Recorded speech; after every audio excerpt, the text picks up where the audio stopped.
the Winds of Winter.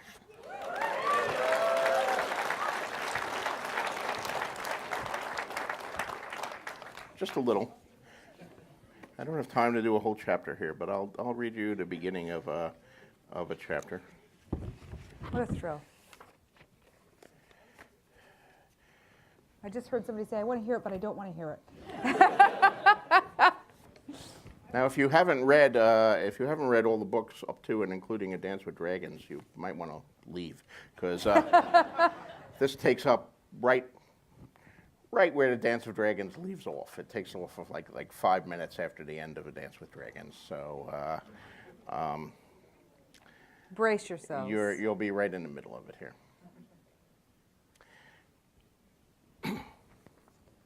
Victarion. The noble lady was a tub of a ship, as fat and wallowing as the noble ladies of the Greenlands. Her holds were huge, and Victarion packed them with armed men. With her would sail the other lesser prizes that the Iron Fleet had taken on its long voyage to Slaver's Bay, a lubbery assortment of cogs, great cogs, carracks, and trading galleys, salted here and there with fishing boats. It was a fleet both fat and feeble, promising much in the way of wool and wines and other trade goods, and little in the way of danger. Victarion gave the command of it to Wolf One Ear. The slavers may shiver when they spy your sails rising from the sea, he told him, but once they see you plain, they will laugh at their fears. Traders and fishers, that's all you are. Any man can see that. Let them get close as they like, but keep your men hidden below decks until you are ready. Then close and board them. Free the slaves and feed the slavers to the sea, but take the ships. We will have need of every hull to carry us back home. Home, Wolf grinned. The men will like the sound of that, Lord Captain. The ships first. Then we break these Yonkishmen. Aye. The Iron Victory was lashed alongside the noble lady, the two ships bound tight with chains and grappling hooks, a ladder stretched between them. The great cog was much larger than the warship and sat higher in the water. All along the gunwales, the faces of the Ironborn peered down, watching as Victarion clapped Wolf One Ear on the shoulder and sent him clambering up the ladder. The sea was smooth and still, the sky bright with stars. Wolf ordered the ladder drawn up, the chains cast off. The warship and the cog parted ways. In the distance, the rest of Victarion's feigned fleet was raising sail. A ragged cheer went up from the crew of the Iron Victory and was answered in kind by the men of the noble lady. Victarion had given Wolf his best fighters.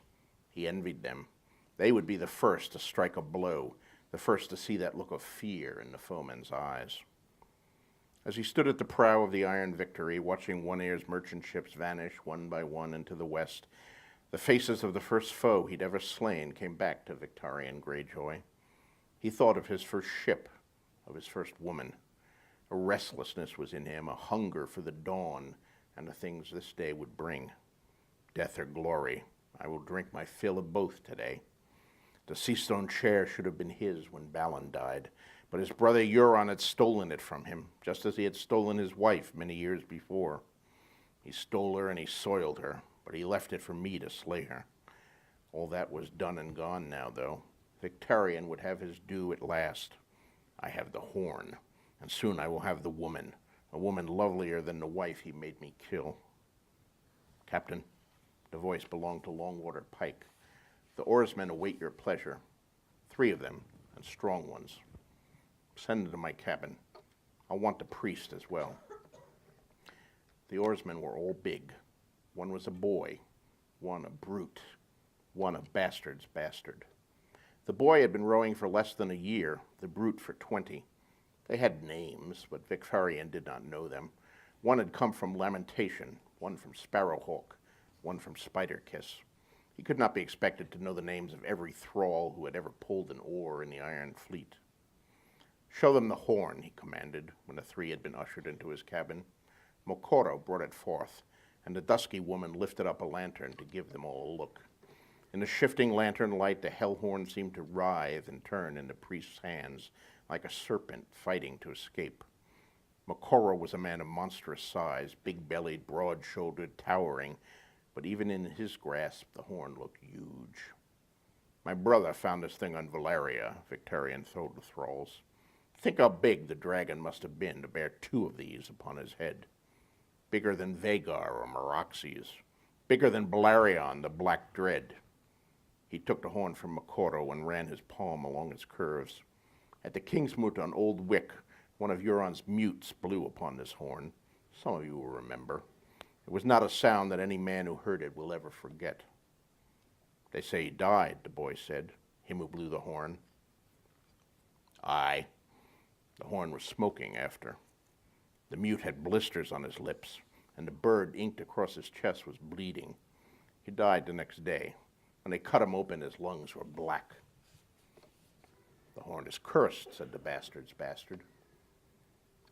A dragon's horn from Valeria, said Victorian. Aye, it's cursed. I never said it wasn't. He brushed his hand across one of the red gold bands, and the ancient glyph seemed to sing beneath his fingertips. For half a heartbeat, he wanted nothing so much as to sound the horn himself. Euron was a fool to give me this. It is a precious thing and powerful. With this, I'll win the Seastone chair, and then the Iron Throne. With this, I'll win the world. Claghorn blew the horn thrice and died for it. He was as big as any of you and strong as me. So strong that he could twist a man's head right off his shoulders with only his bare hands, and yet the horn killed him. It will kill us too then, said the boy. Victorian did not oft forgive a thrall for talking out of turn, but the boy was young, no more than 20, and soon to die besides. He let it pass. The mute sounded the horn 3 times. You 3 will sound it only once. Might be you'll die, might be you won't. All men die. The Iron Fleet is sailing into battle. Many on this very ship will be dead before the sun goes down, stabbed or slashed, gutted, drowned, burned alive. Only the gods know which of us will still be here come the morrow. Sound the horn and live, and I'll make free men of you. 1 or 2 or all 3. I'll give you wives, a bit of land, a ship to sail, thralls of your own. Men will know your names. Even you, Lord Captain? Asked the bastard's bastard. Aye. I'll do it then. And me, said the boy. The brute crossed his arms and nodded. If it made the 3 feel braver to believe they had a choice, let them cling to that. Victorian cared little what they believed. They were only thralls. You will sail with me on Iron Victory, he told them, but you will not join the battle. Boy, you're the youngest. You'll sound the horn first. When the time comes, you will blow it long and loud. They say you're strong. Blow the horn until you are too weak to stand, until the last bit of breath has been squeezed from you, until your lungs are burning. Let the freedmen hear you in Marine, the slavers in Yunkai, the ghosts in Ostapor. Let the monkeys shit themselves at the sound when it rolls across the Isle of Cedars. Then pass the horn along to the next man. Do you hear me? Do you know what to do? The boy and the bastards tugged their forelocks. The brute might have done the same, but he was bald. You may touch the horn, then go. They left him one by one, the 3 thralls, and then Makoto. Victorian would not let him take the hell horn. I will keep it here with me until it's needed. As you command, would you have me bleed you? Victorian seized the dusky woman by the wrist and pulled her to him. She will do it. Go pray to your red god. Light your fire, and tell me what you see. Makoto's dark eyes seemed to shine. I see dragons. Wow. Just a taste. Just a taste.